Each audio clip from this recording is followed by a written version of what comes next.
अच्छा doctor Huma, mental health क्यों ज़रूरी है? मिस रमशा, सही बात है। हम सबको पहले तो ये मालूम होना चाहिए कि मेंटल हेल्थ है क्या। कोई ज़हनी तौर पे बीमार है तो उसकी अलामात 3 एरियाज़ में आती हैं। जिनकी मेंटल हेल्थ ख़राब होती है वो लोग अमूमन मदद हासिल नहीं करते। उसके असल में हमारे यहाँ अगर कोई कहता है कि मैं बहुत मायूस महसूस कर रहा हूँ, मुझे टाइम न्यूज़ सामने आती है कि उसने छत से छलांग लगा के ख़ुदकुशी कर ली।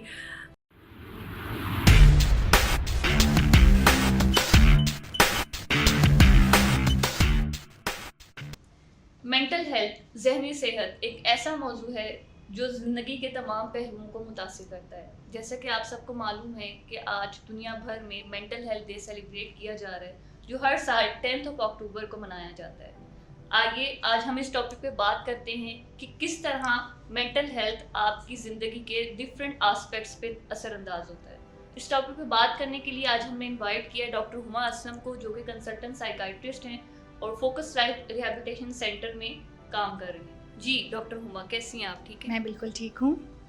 डॉक्टर हुमा, मेंटल हेल्थ जहनी सेहत जो है बहुत वास्ट टॉपिक है, और जैसा कि आपको पता है कि आज पूरी दुनिया में मेंटल हेल्थ डे को हम सेलिब्रेट कर रहे हैं, तो इस हवाले से क्या बताना चाहेंगी व्यूअर्स को, क्या अवेयरनेस देना चाहेंगी कि बेसिकली जहनी सेहत क्या है? मिस रमशा, सही बात है। हम सबको पहले तो ये मालूम होना चाहिए कि मेंटल हेल्थ है क्या। ज़हनी सेहत बेसिकली ठीक होने की उस कैफ़ियत को कहते हैं जिसमें हर इंसान अपने पोटेंशियल का अंदाज़ा लगा सके और उस पोटेंशियल को बुरे कार लाते हुए मुआशरे में कोई प्रोडक्टिव रोल प्ले कर सके, और हमारे हर रोज़ के मामलात में जो स्ट्रेसफुल इवेंट्स आते हैं उनका सही तरीके से मुकाबला कर सके। सो मेंटल हेल्थ बेसिकली ऐसा नहीं है कि आप मेंटली ठीक हैं, आप मेंटली ख़राब हैं। ये एक तसलसल का नाम है और इसके हर दर्जे पे हम कहीं ना कहीं खड़े होते हैं। इसका सबसे नीचे वाला दर्जा वो होता है जिसमें जिनको हम कहते हैं मेंटली इल हैं, ज़हनी बीमार हैं, और सबसे ऊपर वाले दर्जे पे मेंटली ठीक लोग होते हैं। और हम सब कहीं ना कहीं इस पे खड़े हैं, और हम सब की आपस में मिल के कोशिश ये होनी चाहिए कि एक दूसरे की मेंटल हेल्थ को बेहतर किया जाए, एक दूसरे की प्रोडक्टिविटी को बढ़ाया जाए, और हम जो जिस दर्जे पे खड़े हैं उससे दूसरे को उस दर्जे पे ला सकें, अपने से ऊपर ला सकें, दर्जे को बेहतर कर सकें। अच्छा डॉक्टर हुमा, मेंटल हेल्थ क्यों ज़रूरी है? मेंटल हेल्थ उतनी ही ज़रूरी है जितनी किसी के लिए फ़िज़िकल हेल्थ ज़रूरी है, बल्कि मैं कहूँगी कि मेंटल हेल्थ शायद फ़िज़िकल हेल्थ से भी ज़्यादा ज़रूरी है। क्योंकि फ़िज़िकली बिल्कुल ठीक होते हुए भी अगर आप मेंटली ठीक नहीं हैं तो आप कोई कामकाज नहीं कर सकते। आप जिस तरह पहले अपनी रिस्पॉन्सिबिलिटीज़ को देख रहे थे वैसे नहीं देख सकते। सो मेंटल हेल्थ हमारे नज़दीक फ़िज़िकल हेल्थ से भी ज़्यादा इम्पॉर्टेंट है, और इसकी केयर करना भी काफ़ी इम्पॉर्टेंट है। लेकिन जिस तरह हमें ये नहीं मालूम कि मेंटल हेल्थ क्या होती है, इस तरह हमें ये भी नहीं मालूम होता कि इसकी अलामात क्या हैं। मेंटल हेल्थ की भी अगर कोई मेंटल इलनेस का शिकार है, कोई ज़हनी तौर पे बीमार है, तो उसकी अलामात 3 एरियाज़ में आती हैं। उसके फीलिंग्स या इमोशंस में आ सकती हैं, उसके थॉट्स में आ सकती हैं, उसके बिहेवियर में आ सकती हैं। फॉर एग्ज़ाम्पल, अगर किसी को डिप्रेशन का मसला हो गया है तो वो फ़ील करेगा कि वो अकेला है, वो अपने आप को उदास, मायूस महसूस करेगा, उसे कोई उम्मीद नज़र नहीं आएगी, अपना आप दूसरों से कमतर लगेगा। उसकी जो थॉट्स हैं वो सारी मनफ़ी हो जाएँगी, उसे लगेगा अब उसके साथ कुछ अच्छा नहीं हो सकता, वो जो भी काम करेगा ख़राब होगा। और अगर बिहेवियर देखा जाए तो वो उस तरह सो नहीं पाएगा जिस तरह पहले सो रहा था, खाने-पीने के मसाइल पैदा हो जाएँगे, मामलात में उस तरह दिलचस्पी नहीं लेगा जिस तरह पहले ले रहा था, काम-काज उस तरह नहीं कर पाएगा, उसकी परफ़ॉर्मेंस ख़राब होना शुरू हो जाएगी। इस तरह डिफ़रेंट डिसऑर्डर्स में इन 3 एरियाज़ में अलामात आती हैं। अगर एंग्ज़ायटी में देखा जाए तो अगर उसकी फ़ीलिंग्स की बात की जाए तो वो बहुत खौफ़ज़दा रहेगा, थॉट्स की बात की जाए तो हर टाइम घबराने वाली सोचें आएँगी कि ऐसा ना हो जाए, वैसा ना हो जाए, मेरे बच्चे बाहर गए हैं, उनको कुछ ना हो जाए, हस्बैंड काम पे गए हैं, उनके साथ कुछ ना हो जाए, मैं खाना पका रही हूँ, खाना सही बनेगा, नहीं बनेगा, हर टाइम घबराने वाली परेशान-कुन सोचें आएँगी। फिर बिहेवियर उसी तरह मुतासिर होंगे, ध्यान नहीं रहेगा, कोई काम सही से नहीं कर सकेंगे। इस तरह इन 3 एरियाज़ में ही इनकी अलामात आती हैं। जैसे किसी फ़िज़िकल इलनेस की अलामात आती हैं, मेंटल इलनेस की इन 3 एरियाज़ में अलामात आती हैं। ठीक है। अच्छा डॉक्टर हुमा, ये एक ऐसा टॉपिक है या इस टॉपिक के साथ बहुत से टैबूज़ और स्टीरियोटाइप्स अटैच हैं। जो मेंटल हेल्थ में जिनकी मेंटल हेल्थ ख़राब होती है वो लोग अमूमन मदद हासिल नहीं करते या उसमें शर्म महसूस करते हैं। तो क्या इसमें हमें शर्म महसूस करनी चाहिए या थेरेपिस्ट से या काउंसलर से, माहिर नफ्सियात से रब्ता करना चाहिए?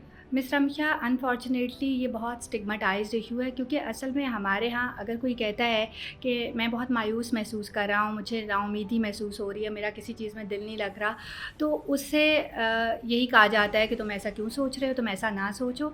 ये इसी तरह है कि अगर आप किसी डायबिटीज़ के बंदे को कहें कि तुम अपने ब्लड शुगर लेवल खुद से कंट्रोल कर लो, अगर वो खुद से ऐसा ना सोच सकता हो तो वो आपसे ज़रूर बात करेगा। वो तो तंग आके बेचारा अपनी फीलिंग्स आपसे शेयर कर रहा है। अनफॉर्चुनेटली जिसको मेंटल हेल्थ इश्यूज़ होते हैं ना, हम उसी को क्रिटिसाइज़ और जज करना शुरू कर देते हैं, जैसे उसने ये चूज़ की है बीमारी अपने लिए। कोई भी बंदा अपने लिए बीमारी चूज़ नहीं करना चाहता, और मेंटल इलनेस का जो बंदा शिकार होता है सबसे ज़्यादा वो खुद तकलीफ़ में होता है, और जब वो तकलीफ़ से तंग आ जाता है तो तब वो आपसे डिस्कस करता है। इस अगर चीज़ को उसी लेके पे लोग कहते हैं ना कि अगर किसी की मेंटल हेल्थ खराब है तो मोस्टली लोगों को लगता है नहीं, ये तो जस्ट सिंपैथी गेन कर रही है, असल में ऐसा कुछ नहीं है, ड्रामा है, मैनिपुलेट कर रहे हैं। ये बिल्कुल इस तरह की क्रिटिसाइजिंग रिमार्क्स दिए जाते हैं, उसको जज किया जाता है। उससे क्या होता है कि वो आपसे फिर बात करना छोड़ देता है, अंदर ही अंदर घुटता मरता रहता है, और फिर एकदम से समटाइम न्यूज़ सामने आती है कि उसने छत से छलांग लगा के ख़ुदकुशी कर ली। मतलब बात यहाँ तक पहुँच जाती है, और इस बात को यहाँ तक जाने में वो आपको बहुत सारे क्यूज़ दे रहा होता है, वो आपको बता रहा होता है कि वो सफ़र कर रहा है, उसको हेल्प कर ली जाए।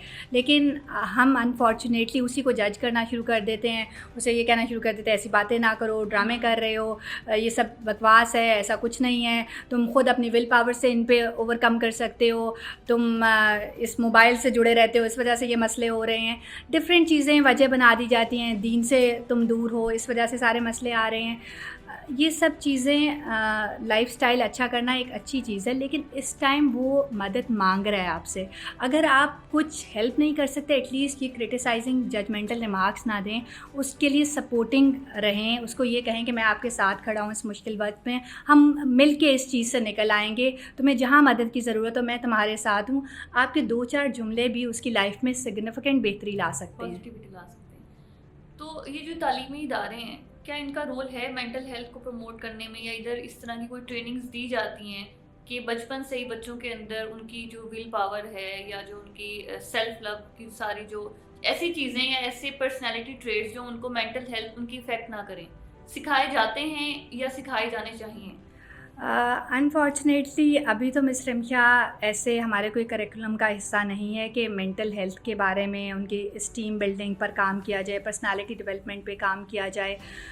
लेकिन ये डेफ़िनेटली सिलेबस का पार्ट होना चाहिए, एक अलग से सब्जेक्ट होना चाहिए। जैसे बच्चों को सिखाया जाता है फ़िज़िकल वेलबीइंग, हाथ कैसे धोने हैं, अपनी सेहत का कैसे ख़्याल रखना है। बच्चों को ये मालूम होता है कि जब बुखार हो गया तो छुट्टी करनी है, अगर नज़ला ज़ुकाम हो गया तो मास्क पहनना है ताकि दूसरों को इन्फेक्ट ना करें। इसी तरह अगर मेंटल इश्यूज़ भी हैं तो ओपनली बात होनी चाहिए कि अगर आप लो फील कर रहे हो तो कैसे उसका सामना करना है। कोई स्ट्रेस आया है, कोई आपके घर में मसला मसाइल हुआ है, एक लाजमी होना चाहिए कि हर स्कूल के साथ कोई थेरेपिस्ट हो, जहाँ पे अगर बच्चे को कोई इश्यू हो वो थेरेपिस्ट से जाके बात करे, ताकि थेरेपिस्ट उसे गाइड करे कि किस तरह वो उस इशू को एड्रेस कर सकता है। ठीक है। अच्छा, ख़ानदान का क्या किरदार है मेंटल हेल्थ बेहतर करने में? ख़ानदान का बहुत सिग्निफिकेंट रोल है, क्योंकि ख़ानदान वो पहला फ़र्द होते हैं, ख़ानदान के लोग जिनके पास वो बंदा जाता है। अगर वो कहीं डिस्टर्ब हो रहा है तो सबसे पहले वो या अपने पेरेंट्स के पास जाएगा या किसी बहन भाई के पास जाएगा। तो ख़ानदान का इसमें बहुत की रोल होता है। अगर वहाँ पे ख़ानदान ही उसको कोई ऐसी बात कह दे, कोई इसका फैमिली मेम्बर उसको ऐसी जजमेंट दे दे कि ये सब कोई बकवास है, ये सब ड्रामेबाजियाँ हैं, कुछ ऐसा नहीं होता, हम सब के साथ तो कभी ऐसा नहीं हुआ था, हमने भी ज़िंदगी गुजारी है, तो तुम्हें ये क्या मसले होने लग पड़े हैं। अगर ऐसी बातें कह देंगे तो वहीं पे चुप कर जाएगा, वो किसी और से आगे बात नहीं करेगा, क्योंकि उसका तो सबसे ज़्यादा ट्रस्ट अपने पेरेंट्स पे, अपने बहन भाइयों पे है। अगर वही उसकी बात नहीं सुनेंगे तो वो कहाँ जाएगा। सो इसमें फैमिली का तो बहुत सिग्निफिकेंट रोल है। अगर आप देख रहे हैं कि आपके किसी बच्चे में, आपके किसी बहन भाई में बिहेवियर में चेंजेस आ रही हैं, उसका खाना पीना पहले जैसा नहीं रहा, वो अलग थलग रहना शुरू हो गया है, उसको भूख नहीं लग रही, उसको नींद नहीं आ रही, वो कोई मनफी बातें कर रहा है, वो कोई ऐसी बातें कर रहा है जो पहले उसकी पर्सनालिटी का पार्ट नहीं थी, जो नॉर्मल से हटके, उसके नॉर्मल से हटके हैं, वो पहले ऐसा नहीं था। तो इसको लाइट नहीं लेना चाहिए, इसको एड्रेस करना चाहिए, उसको बिठा के बात की जानी चाहिए। उसे कहना चाहिए कि बेटा हम आपके साथ हैं, आप खुल के बताओ आपके साथ क्या इश्यूज़ चल रहे हैं, मैं फ़ील कर रही हूँ कि आप में थोड़ी चेंजेस चेंजेस आ रही हैं, आप पहले जैसे नहीं हो, तो आप खुल के कम्युनिकेट करो ताकि हम मिल के उस चीज़ को रिजॉल्व करें। अच्छा, एक बहुत इंटरेस्टिंग क्वेश्चन है जो बहुत डिबेटेबल है, लेकिन हम कोशिश करेंगे उसको सम अप करें। मेल और फीमेल दोनों की मेंटल हेल्थ ज़रूरी है, या इसके साथ कोई है कि नहीं मैन की मेंटल हेल्थ नहीं है, या उनको उतना चीज़ें इफेक्ट नहीं करती, फीमेल्स हैं जो मेंटली ज़्यादा इल होती हैं, तो इस बारे में क्या बात करना चाहेंगे? देखें, दोनों की मेंटल हेल्थ मिस रमशा उतनी ही इम्पॉर्टेंट है। हमारे यहाँ समहाउ मर्दों को कहा जाता है, क्योंकि अगर कोई एक्सप्रेस करता है अपनी फीलिंग्स, अपनी इमोशनल पेन का इजहार करता है या रोता है कोई मर्द, तो बहुत बुरा समझा जाता है कि मर्द रो नहीं सकते, मर्द को तकलीफ़ नहीं होती। ऐसा बिल्कुल नहीं है। मर्द भी इमोशनली वल्नरेबल होता है, उसको भी उतनी ही तकलीफ़ होती है जितनी किसी भी इंसान को हो सकती है। सो उसकी जब आप ये बाउंड्रीज़ कर देते हैं और उस बार बार उसको ये रियलाइज़ कराते हैं कि अगर वो किसी के सामने अपने दुख तकलीफ़ का इज़हार करेगा या अपनी इमोशनल पेन एक्सप्रेस करेगा तो वो वीक है, तो वो क्या होता है कि वो इज़हार नहीं करता। और अक्सर ऐसे मर्द नशावर चीज़ों के इस्तेमाल में लग जाते हैं, सब्सटेंस यूज़ करना शुरू कर देते हैं ताकि उस इमोशनल पेन से निकल सके, क्योंकि वो एक्सप्रेस तो कर नहीं सकते। फिर वो अपनी उस इमोशनल पेन को कम करने के लिए मैल एडेप्टिव स्ट्रैटेजीज़ का सहारा लेते हैं, जिसमें वो एंड अप करते हैं डिफरेंट किस्म के सब्सटेंसेस लेने में। इसलिए इस चीज़ को नॉर्मलाइज़ करना चाहिए। मर्दों की मेंटल हेल्थ भी उतनी ही ज़रूरी है जितनी किसी ख़ातून की मेंटल हेल्थ ज़रूरी है। जितनी किसी ख़ातून को तकलीफ़ होती है, अगर खुदा न ख्वास्ता आपके कोई इस तरह का ट्रेजिक इंसिडेंट हुआ है, तो एक औरत जितना इफ़ेक्ट होती है उतना ही मर्द भी इफ़ेक्ट होता है। मर्द को भी उतना ही राइट मिलना चाहिए कि वो अपने इमोशंस को एक्सप्रेस कर सके, क्योंकि जब आप एक्सप्रेस करते हैं उससे ही आपकी तकलीफ़ बहुत कम हो जाती है। लेकिन अगर आप उसको इतना भी राइट नहीं देते कि वो अपने इमोशंस को एक्सप्रेस कर सके, तो वो अंदर ही दब दब के किसी और सूरत में फटेगा। डॉक्टर हुमा, बहुत अच्छा लगा आपसे बात करके। इन पे कोई एक मैसेज मेंटल हेल्थ के हवाले से कोई अवेयरनेस देना चाहेंगे आप, जो हेल्प कर सके जो व्यूअर्स हमें देख रहे हैं उनको? इस बारे में मैं ये कहना चाहूँगी कि मेंटल हेल्थ उतनी ही इम्पॉर्टेंट है जितनी आपकी फ़िज़िकल हेल्थ इम्पॉर्टेंट है। इसका भी उतना ही ख्याल रखा जाना चाहिए जितना आप अपनी फ़िज़िकल हेल्थ के बारे में कंसर्न्ड होते हैं। इसमें अगर आप कुछ चीज़ें अपनी लाइफ़स्टाइल में बेहतर करें, आप खाना पीना बेहतर करें, प्रोसेस्ड फूड को अवॉइड करें, घर का बना सादा खाना खाएं, फल फ्रूट का ज़्यादा इस्तेमाल करें, पानी का ज़्यादा इस्तेमाल करें, टाइम पे नींद लें, रात को नींद लें। रात की नींद को कभी भी आप दिन से कॉम्पेंसेट नहीं कर सकते। रात को प्रॉपर नींद लें। हर रोज़ फ़िज़िकल एक्टिविटी ज़रूरी होनी चाहिए, आधे घंटे की किसी भी फॉर्म में आप फ़िज़िकल एक्टिविटी करें। अगर आपको कोई normal day to day life में स्ट्रेस का सामना रहता है तो अपने घर वालों से डिस्कस करें, अपने दोस्तों से डिस्कस करें, क्योंकि समटाइम चीज़ें डिस्कस करने से आपके जहन में बहुत सारे एवेन्यूज़ खुल जाते हैं, आप उस स्ट्रेस को मैनेज करना सीख जाते हैं। अगर उसके बाद भी आपको कुछ मसाइल हो रहे हैं तो प्रोफेशनल हेल्प लेने में कोई दिक्कत नहीं होनी चाहिए, कोई बुराई नहीं है। मेंटल इलनेसेस उतनी ही नॉर्मल इलनेसेस हैं जितना किसी को फ़िज़िकल इलनेस हो सकती है। जैसे कोई ये देख के नहीं आता कि मैं इसको डायबिटीज़ होगी, इसको नहीं होगी, इसी तरह डिप्रेशन भी ये देख के नहीं आता कि मुझे नहीं होगा उसको हो जाएगा, या उसको नहीं होगा मुझे हो जाएगा। ये उतनी ही नॉर्मल इलनेसेस हैं जैसे किसी को डायबिटीज़ या हाइपरटेंशन का मसला हो सकता है, इसी तरह किसी को भी डिप्रेशन या एंग्जाइटी हो सकता है। इसमें उस फ़र्द का कोई रोल नहीं है, वो फ़र्द ख़ुद से ये इलनेस नहीं लाता। इसलिए किसी भी इंसान को अगर मेंटल हेल्थ इश्यूज़ हैं उस पे उसको जज नहीं करना, बल्कि उसके लिए सपोर्टिव रहना है।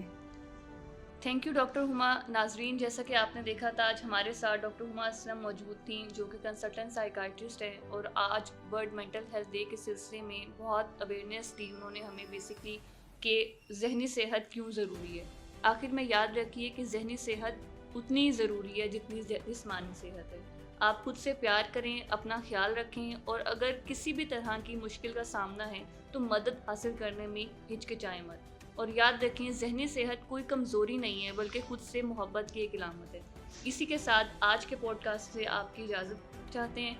इंशाल्लाह नेक्स्ट किसी इंटरेस्टिंग टॉपिक के साथ फिर हाजिर होंगे। Thank you.